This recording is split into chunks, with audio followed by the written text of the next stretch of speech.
இன்றைக்கி புதன்கிழமை சமையல் பாருங்கள். என் பையன் உயிரோட நண்டு வாங்கிட்டு வந்திருக்கான். பெரிய கால் ஒன்று தான் இருந்தது, அதை உடச்சிட்டான். அது இரநூறுபாவும் அந்த நண்டு. இது வந்து அரை கிலோ வவ்வால் மீன் வாங்கியிருக்கான். இது 700 கிலோ, அரை கிலோ 350 ரூபா. இது நார்மல் நண்டு வந்து அரை கிலோ வாங்கினோம், அது 300 ரூபா. இந்த பெரிய கால், இந்த நண்டுலேருந்து உடச்ச அந்த பெரிய கால், அந்த பெரிய நண்டும் போட்டுக்கிறோம். இதெல்லாம் தான் இன்றைக்கி கிரேவி வச்சுட்டு இதுலேருந்து கொஞ்சம் குழம்பு பண்ணிவிட்டு கொஞ்சம் வறுக்க போகிறோம். உங்கள் ஊரில் இந்த வவ்வால் மீன்லாம் என்ன விலைன்னு சொல்லுங்களேன். இந்த ஒரு 2 பெரிய வெங்காயம், 2 தக்காளி வெட்டி வச்சுருக்கேன். இது ஒரு 25 நம்பரு சின்ன வெங்காயமும் 2 தக்காளியும் போட்டு வதக்கிக்கலாம். இப்போ அரை மணி நேரம் ஆயிடுச்சு. மசாலா போட்டு மீனை ஒரு தோசை தவா வச்சு அதில் வறுக்கிறதுக்கு போடுறேன். நான் வந்து நண்டு வந்து ஹீட்னால் எப்போவுமே நான் வந்து நல்லெண்ணெயில் தான் செய்வேன். சின்ன வெங்காயம் அதனால் கொஞ்சம் சேர்த்துப்பேன் நான். நண்டு சளிக்கு சொல்லுவாங்க, நல்லதுன்னு சொல்லுவாங்க. ஆனால் வந்து ரொம்ப ஹீட் ஆகிடும். அதை கொஞ்சம் சரி பண்ணுறதுக்கு, ஹீட்டை கொஞ்சம் குறைக்கிறதுக்காக இந்த மாதிரி கொஞ்சம் சின்ன வெங்காயம் சேர்த்துப்பேன் நான். இந்த சின்ன வெங்காயத்தை பச்சையாக கூட செய்யலாம், பச்சையாக அரைச்சி செய்யலாம். ஆனால் அது டேஸ்ட் வேறு மாதிரி இருக்கும். இந்த மாதிரி வதக்கி செய்திங்கன்னா இன்னும் நல்லாயிருக்கும். அதோடய 2 பச்சை மிளகாயும் போட்டுக்கிட்டேன்.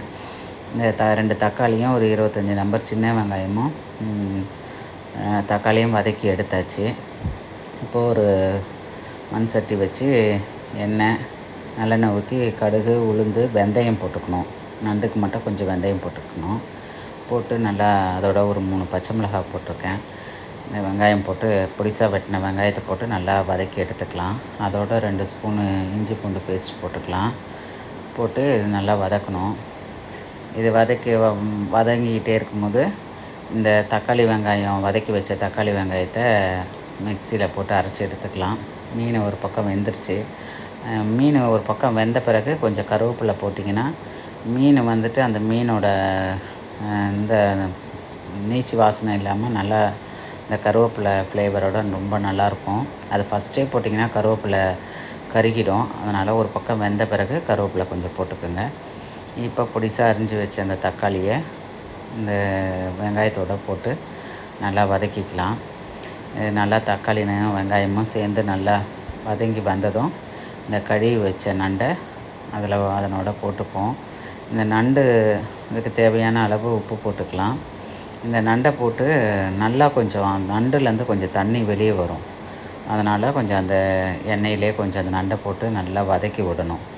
நல்லா வதக்க அதுலேருந்து தண்ணி வரும். அந்த தண்ணியெல்லாம் வற்றுற வரைக்கும் கொஞ்சம் நல்லா அந்த நண்டை நல்லா வதக்கி விடணும். வதக்கி அது எவ்வளோ அளவுக்கு நம்ம அந்த எண்ணெயிலே வதக்கணுமோ அந்த நண்டு ஓட்டுக்குள்ளார மசாலாலாம் உள்ளே போகாது.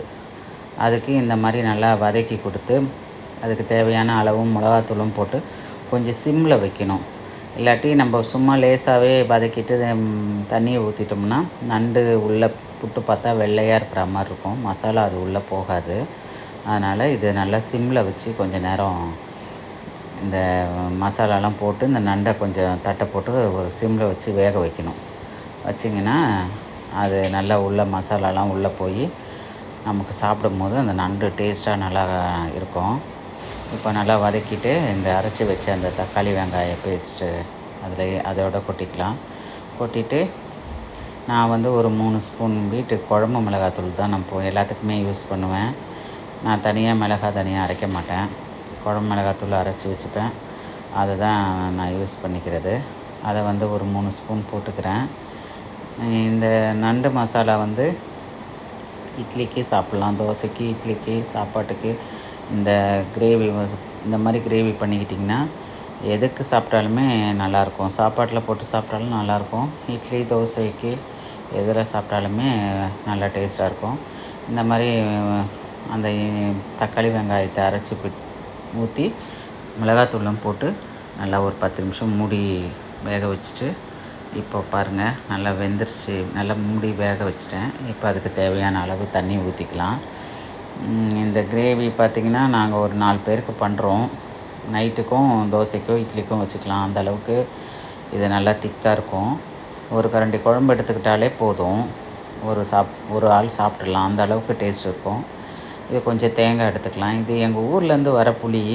அதில் கொட்டை நார் எதுவுமே இருக்காது. நான் அதனால் அந்த புளியை நான் அப்படியே வச்சுப்பேன். நீங்களும் அந்த மாதிரி கொட்டை நார்லாம் இல்லைன்னா போட்டுக்கோங்க. இல்லைன்னா இருந்ததுன்னா அதெல்லாம் க்ளீன் பண்ணி எடுத்துகிட்டு இந்த தேங்காய், அந்த புளி, இது 1 ஸ்பூன் மிளகு, 1 ஸ்பூன் சீரகம், 1 ஸ்பூன் சோம்பு எல்லாத்தையும் வறுத்து போடணும். நான் என்னோடய சேனலில் மிளகு மசாலான்னு போட்டிருப்பேன். அதை நான் எப்போவுமே அரைச்சி பவுட்ரு வச்சுருப்பேன். அதை அரைச்சி அந்த தேங்காயோடு போட்டு அரைச்சி அதில் ஊற்றி ஒரு கொதி வந்தோடனே எடுத்து இதில் கொஞ்சம் கொத்தமல்லி தூவிக்கலாம். ரொம்ப டேஸ்ட்டாக இருக்கும். ஒரு தடவை நீங்கள் பண்ணி பார்த்தீங்கன்னா எப்போவுமே நீங்கள் இந்த மாதிரி தான் இந்த நண்டை இந்த மாதிரி தான் பண்ணுவீங்க. ஒரே ஒரு முறை நீங்கள் பண்ணி பாருங்கள், எப்படி இருந்ததுன்னு சொல்லுங்கள். என் பையன் தான் இன்றைக்கி டேஸ்ட் பண்ண போகிறான். மீன் 2 வச்சுட்டு கொஞ்சம் ஒயிட் ரைஸ் போட்டுக்கலாம். இவ்வளோ சாத்துக்கு ஒரு கரண்டி கிரேவி இருந்தாலே போதும், அவ்வளோ நல்லாயிருக்கும். இப்போ அவனுக்கு அந்த பெரிய நண்டோட கால் வச்சுருக்கோம், கொஞ்சம் மீன் குழம்பு, கொஞ்சம் ரசம். இதே மாதிரி நீங்களும் பண்ணி பார்த்துட்டு எப்படி இருந்ததுன்னு எனக்கு சொல்லுங்கள்.